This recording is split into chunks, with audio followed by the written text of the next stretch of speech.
এত বড় একটা তরমুজ এনেছে, কালারটা দেখে আমারও বলতে ইচ্ছে করতেছে কিরে কিরে মধু মধু নাকি রসমালাই। ভিডিওটা হয়তো ভাইরাল হয়ে যাবে। এখানে পাঙ্গাস মাছ ভুনা করতেছি, আমার ছেলে বলতেছে জাতীয় মাছ। হ্যালো এভরিওয়ান, আসসালামু আলাইকুম, কেমন আছেন সবাই? আশা করি ভালো আছেন। চলে আসলাম নতুন একটা ভিডিও নিয়ে। তো দুপুরবেলা বড় একটা তরমুজ নিয়ে আসছে, দেখে কালারটা বুঝতে পারতেছেন তরমুজটা কত সুন্দর, কত মানে লাল হয়েছে। তো আমারও বলতে ইচ্ছে করছিল কিরে কিরে মধু মধু, হয়তো আমার ভিডিওটি ভাইরাল হয়ে যাবে। তো আপনারা সবাই লাইক কমেন্ট শেয়ার করে দিবেন যাতে ভিডিওটি ভাইরাল হয়ে যায়। যা হোক, এখানে আমার ছেলের জন্য 2টা ফাঙ্গাস মাছ নিয়ে আসছে। আমার ছেলে ফাঙ্গাস মাছ প্রচুর পছন্দ করে। ও বলতেছে আম্মু এগুলো যদি ইলিশ মাছ না হয়ে জাতীয় মাছ ফাঙ্গাস হইতো তাহলে অনেক ভালো হইতো, মানুষ মানে বেশি বেশি খাইতো আরও। তো আমার তো অনেক পছন্দ, যেহেতু এখানে কাটা নেই।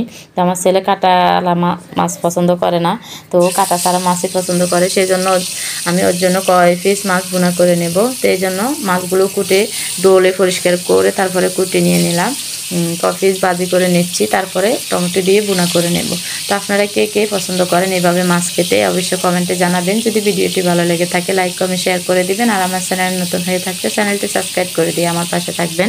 তো এখানে আমি মাছগুলো ভাজি করে নিচ্ছি, তারপরে উঠিয়ে নিব। তারপরে ফ্রাই প্যান বসিয়ে দিয়ে আমি সুন্দর করে ফ্রাই প্যানটাকে পরিষ্কার করে ধুয়ে এখানে নিয়ে নিলাম। সয়াবিন তেল দিয়ে দিলাম। তো এখানে পেঁয়াজ কুচি টমেটো কুচি দিয়ে একটু নেড়ে চেড়ে ভাজি করে নিচ্ছি।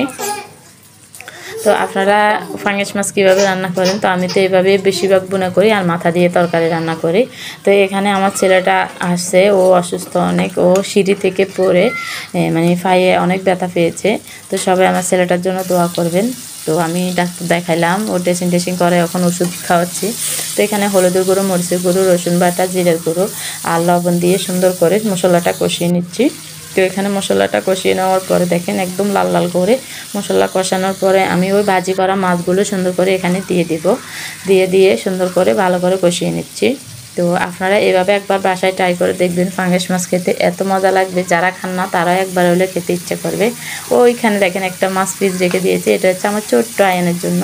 ওকে আমি ঘরে খাবার বেশি খাওয়াই, কারণ বাইরের কোনো এত কিছু খাওয়াই না। ঘরে রান্না করা মাছ মাংস শাক সবজি সবই খাওয়াই। তো আপনারা বাচ্চাদেরকে বেশিরভাগ বাইরের খাবার না খাওয়াইয়ে ঘরের খাবার খাওয়াবেন। তো এখানে দেখেন মাছগুলো কষানো হয়ে গেছে। তো আমার মেয়ে একটু নেড়ে চেড়ে দিচ্ছে, রান্না করা হয়ে গেছে। তো আজকের ভিডিও পর্যন্তই। সবাই ভালো থাকবেন, সুস্থ থাকবেন। আল্লাহ হাফেজ, আসসালামু আলাইকুম।